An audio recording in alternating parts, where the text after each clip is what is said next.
Welcome to episode 5 of a Principals podcast inside Yasat. And we're here today with two of our fabulous grade 12 girls. Girls, would you like to introduce yourself? My name is Fakhariya Ahmed from 12GA. I've been in Yasat private school since my high school, so started from grade 10. And inshallah, this year I'm going to be graduating. My name is Habibah. I've been in Yasat for 14 years. I'm in grade 12 GB. Welcome, girls. Thank you for joining us Thank you. today. So let's kick off. Fakhariya, tell us what your favourite moment at Yasat has been since you joined us. My favorite moment or memory in Yasat would probably be my first year in grade 10, where there was a coding competition with our previous computer science teacher, Ms. Samia. It was my first time doing Python coding, but my Ms. Samia, she encouraged me and she persuaded me to enter this competition. And this competition was not taken only in high school level, it was also in college level. So I was competing with my peers and my mentors and my teachers and my superiors. So I felt very, very confident and very proud that I had the privilege to partake in this competition and have people support me despite not knowing Python at all. Amazing. So it was a really beautiful journey. And have you continued with your coding journey since then? I actually picked up multiple hobbies. So once I entered Python, I entered like robotic competitions, and we innovated and we created lots of robots and lots of prototypes, not just relating to purely coding and robotics, but also with environmental science.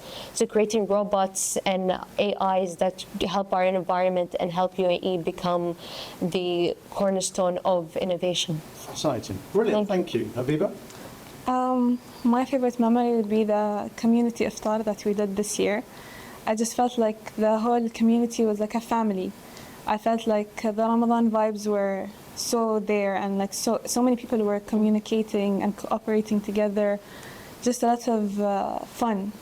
It was like a family atmosphere. Yeah, and I agree. I think that was an amazing evening for the community to come together and really pleased with how many people joined us that evening. I think next year will just grow and grow and grow, which is fabulous. Yes. Thank you, ladies. So Habibah, tell me what you think your greatest achievement has been during your time. Given that you started in KG1, you've been with us all of your education. What's been your greatest achievement? Obviously, I grew up in the school, and so many teachers watched me grow up. My favorite, my most memorable achievement would be getting accepted into Brighton University in the UK. Obviously, it's not easy to be accepted in like a worldwide university. It's very difficult. You feel like life is getting too real now. So it was a huge privilege. Just felt like a milestone that I was able to achieve. Yeah, fabulous achievement. And you looking forward to that? Yeah, I am. Good. Brilliant. Fakhariya? My biggest achievement is probably passing my AP chemistry exam. It's not just like the concept of passing an AP exam. It's the concept that in 2024, we were the first batches to be introduced to AP, not just as a curriculum, but also as an exam. So in less than a year, I was able to study my curriculum, able to connect with my chemistry teachers and my AP counselor, Ms. Victoria, and really being able to push myself to the limits of understanding and really loving chemistry. And I felt like if I did not do the AP chemistry exam, if I did not do the push, I would still be, I wouldn't be me. Like, I feel like doing the AP chemistry in such a short notice gave me the confidence to do my other exams, because as now we're approaching universities, there'll be more exams, more external assessments. So I really do believe that really helped me build my character and build my confidence. Right, and it sounds like you like challenges. Yes. Like taking on tough things. Yes, it was really stressful, but it was really enjoyable. Good, oh, please. Let's lighten it a bit. What's been your favourite school trip in your time here? To be honest, I love any school trip. I feel like just any time outside the school is very refreshing and a new breath of air. But I feel like I like the field trip that we went this year to ADNIC with the environmental club. So basically, our grade, we prototyped eco-friendly makeup. So not just eco-friendly, but also friendly for our skin, friendly for overall health. And I really enjoyed it, not because of the hustle and bustle of the people, but just knowing that my voice, my work, or actually our work, because it was actually a team project, really did have an impact. So there's multiple people that came to us who was like, oh, can we have your LinkedIn? Oh, can we have your school account? We want to contact with you. We want to get in touch with you. And even we had vendors, suppliers asking, oh, when are you going to open this as a real business? So I felt like the opportunity that the school gave us opened multiple doors in a business aspect. Because I never expected to merge environment in business. Yeah. So I thought it was a really nice experience. And I think I was there on that day, and I benefited from some of your wonderful lip balm. But it was great to see, and I think you're right that joining of environmental issues and concerns with real life solutions, and I think that's really important that students engage with that. So it was great to see. Especially since the world is now heading to more environmentally sustainable practices, not just in the beauty world, but in like our overall lifestyle. So we can see it easily in transportation in these coming decades. Absolutely. Habibah, favorite school trip? It would be the one that we went on this year as well, the Motion Gate trip. It was a bonding experience between all the girls. Like we spoke to some girls that we didn't speak to before. We were all friends that day. Like there was no any problems. There was no any miscommunications. Like everyone was having fun. We saw each other on rides. We rode a lot of things together. So it was a very nice bonding experience. That was my favorite trip. And those social interactions and social education, I think, are as important as your academic education. The world you guys are going into, those social skills are going to be vital. And you know, you don't have to be friends with everybody, but you've got to understand and empathise and be considerate and kind. And I think those skills are really, really important. I agree. Okay, great. So here's a thinking question. If you could have a coffee with any historical figure, who would that be and why? Habibah. I would pick Cleopatra. She was a past leader of Egypt. She was a very powerful woman. She had so many strategies, so many allies, which also like reflect on us, and it gives me something to work on. Like allies is very important, to have friends, to have connections, especially now since we're in school. And after I go to university, I need to have these connections. So she's a very like strong and insightful role model for me. Strong female role model. Yes, especially since she's a female as well. Yeah, absolutely. Okay. I would have a coffee with, well, to be honest, I'd have a tea because I drink coffee. But I would have tea with Churchill. Oh, interesting. I felt like when I went back and looked at the history, and I went to the Churchill Museum actually in London, I felt like he was such a like a charismatic character, such a resilient character, especially since he ran for prime minister for 3 years, for 3 terms actually, and he lost one. You know, it was like after that dip, how do you manage to get yourself back up again? And not only just running for prime minister, but also surviving World War II.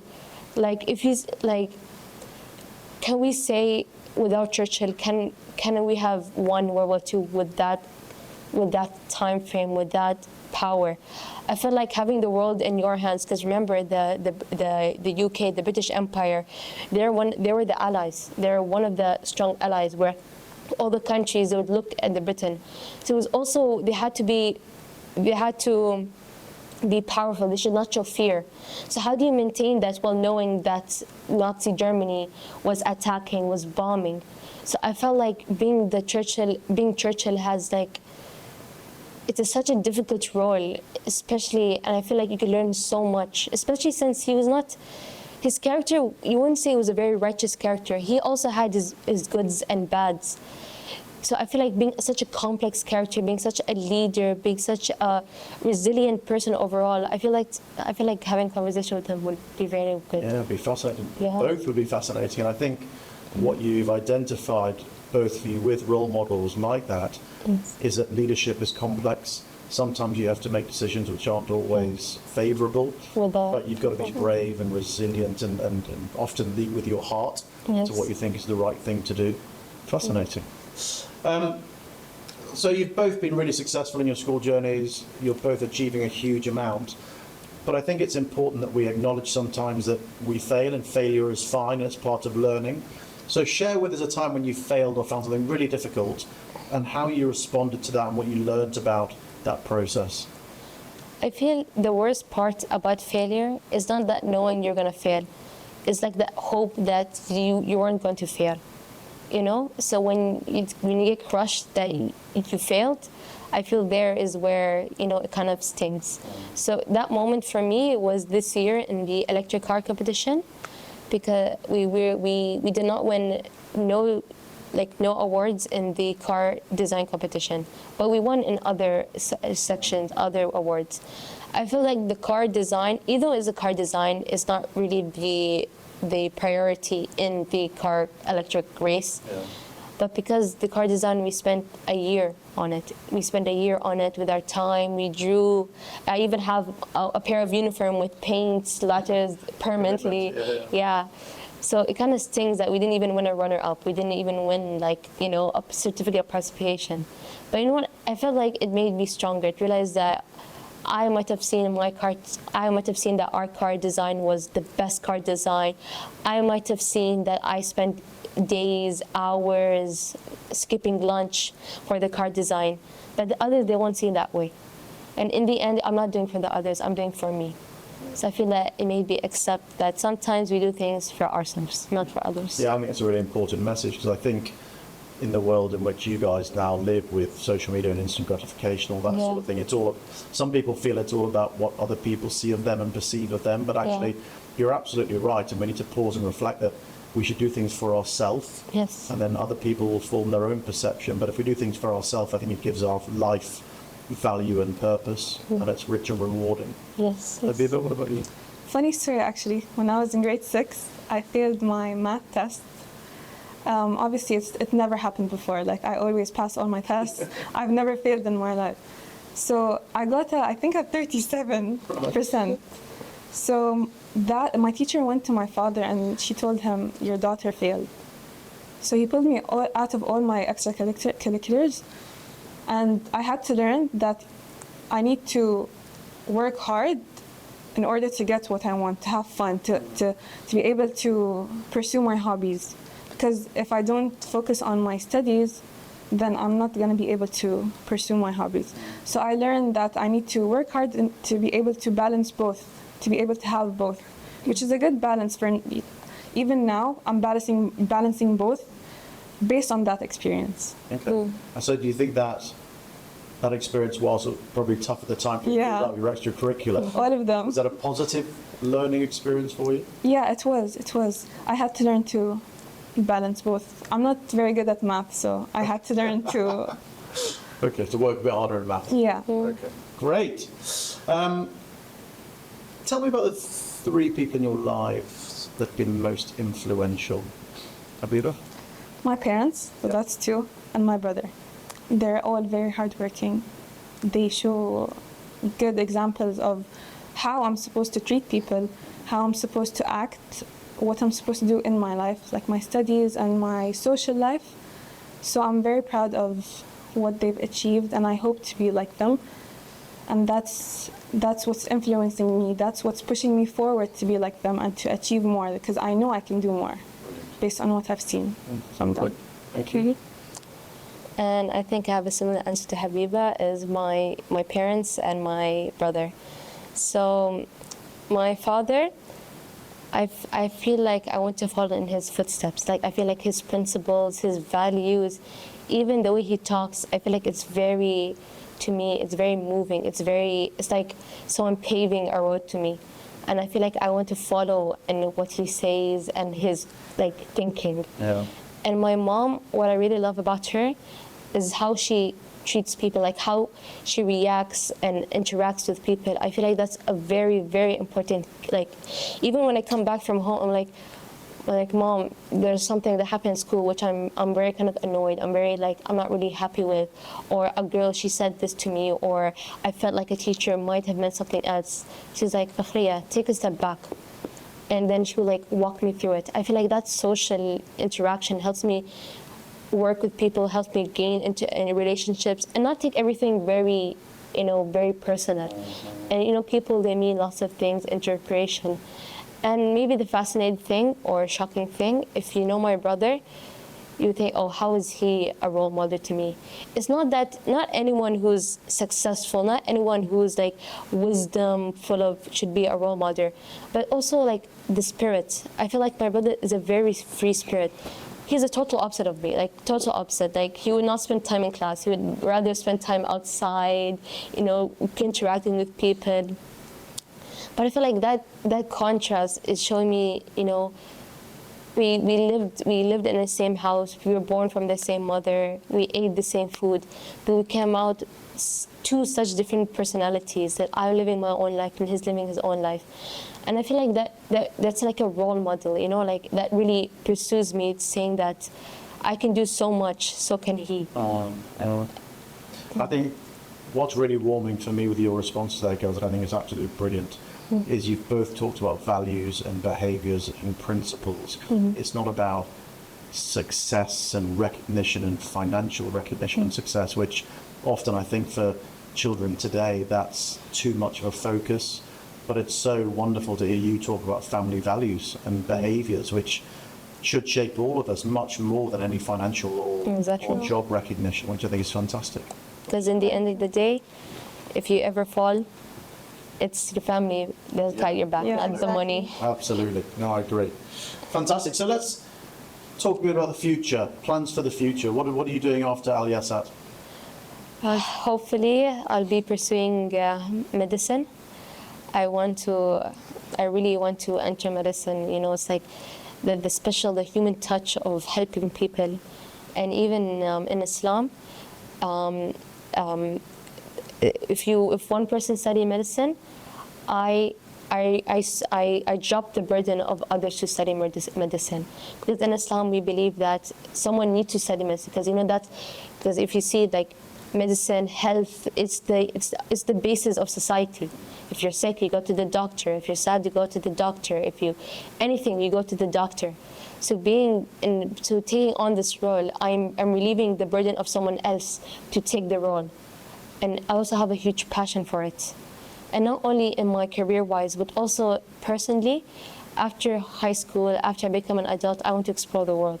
I want to see new places. I feel like exploring, looking, even not even outside the country, even inside, going to further rural areas. I feel like you appreciate the world more. You appreciate and how this world came to be, and how every living thing was. It's just beautiful. I feel like you become a better person, become a fresher and new you. Yeah. Amazing.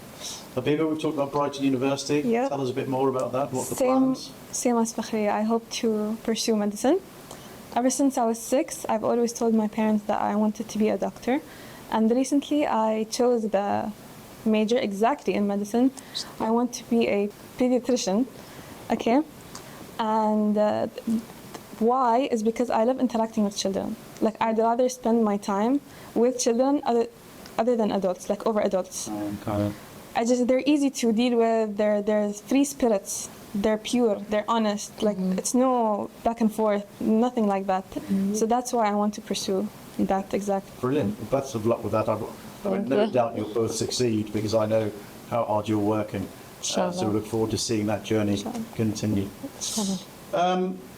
Just tell me a little bit about how you feel Yasat has supported you and prepared you to be able to go and study medicine at university. Well, AP Biology, to start off. Obviously, medicine is all about biology.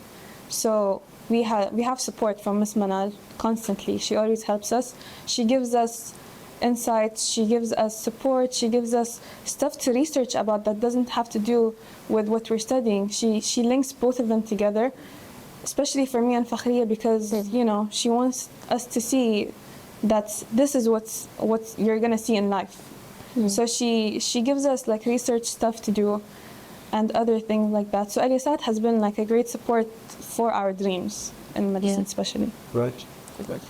I feel like for me it's like the human touch. So I remember when I said I want to study medicine, I really loved medicine since I was young, but I was very like hesitant because medicine is like long years, lots of exams. It's just very stressful. So I remember I came up to Miss Milan and I told her, you know, I was very hesitant, and she told me her personal story, which I feel really touched deep in my heart, which I feel really made me pursue medicine. And not only this, but also it doesn't have to be about the school curriculum. It doesn't have to be about AP. Even I just come up, I'm like, oh, I have a university exam coming up. Oh, I have an interview coming up. My teachers, they'll drop everything. Will help me. They're like, if you need anything, I can call you on my weekend, just so we can work things out. So I feel like that friendship, I feel really helps me as a person pursue my dreams. That's amazing and wonderful for me to hear, obviously, that the teachers are caring so much about not just the academic attainment of the students, but actually them as human beings and helping them fulfill and chase their dreams, which is fabulous. So I could sit here and talk to you all day, girls, but I'm just going to close up with one final question. So Habibah, you've been with us since KG1, so at the age of about 4. Yeah. If you were to give some advice to our 4-year-olds now, a young Habibah in KG1, what would that piece of advice be? I think I would tell her to ask more questions. Asking more questions doesn't hurt, plus it gives you information about other things. So I just want her to be more curious, because I'm very closed off now. But I just want her to be more curious, ask more questions, live life, basically. Okay. It's a bit inquisitive and inquire and learn. Brilliant. Sabria? For me, Rabia, I would tell my 4-year-old self is don't be scared. Because I remember when I was KG, I was very scared. I was very stressed that, oh, how am I going to do grade 1? Then when I entered grade 1, I was like, oh, how am I going to do in grade 2? And then like, oh, how am I going to do grade 5? Oh, I'm now going to do algebra. How am I going to do in algebra? There's letters. Then in algebra, oh, how am I going to do calculus? That calculus, there's not letters. I don't know. So I feel like if I tell myself that, don't worry, you know, life goes on, and it goes on not like a quick in a flash. It goes bit by bit. One day you'll understand this, and then another day you'll understand this, and another day you'll understand this. It's a journey. It's steps. It's baby steps. So don't be afraid. Great advice. Ladies, thank you so much for joining us. Fascinating conversation, and what I will say is the world is going to be a better place when you enter it. So thank you for everything you've given to Yasat in your time with us. It's not finished yet. You haven't graduated yet, but I'm sure you've both got amazing futures ahead of you, and we'll watch with interest as you grow and flourish when the time comes. Thank you very much. Thank you.